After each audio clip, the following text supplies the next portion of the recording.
Камила 5 жаста. Биыл қатарластарынан қалмай мектепке барудың орнына 3 ай сайын шетелге шығады. Саяхаттамайды, ем алады. Өйткені 1 жасынан қолынан телефон түспеген. Телефонды көре бастады. Оған мән берген жоқпыз. Сол телефоннан проблемалар басталды.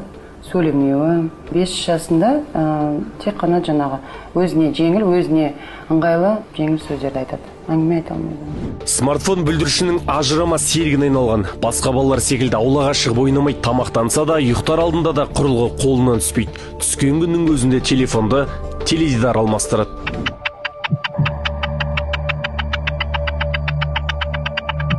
Арада тағы 20 минут өтті. Камила орнынан тапжылмады. Қызылды жасылды әлемге кіріп кеткендей, айналасындағы жағдайлар, бөлмеге кіріп шыққан бөгде адамдар да оны елең еткізер емес. Ал сіңілісі Аяла керісінше жалға бастады. Барша ата-аналарға айтарым, сол мен қателігімді қайталамай, ұялы телефонды қадағалап бергеннің өзінде де қазақша мағынасы бар мультфильмдер беріп көру керек.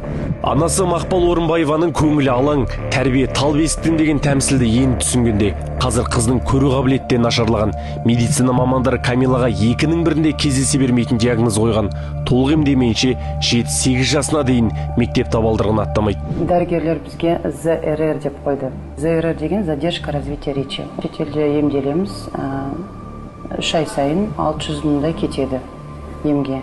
10 күн ем аламыз. Комплекс лечение деген бар.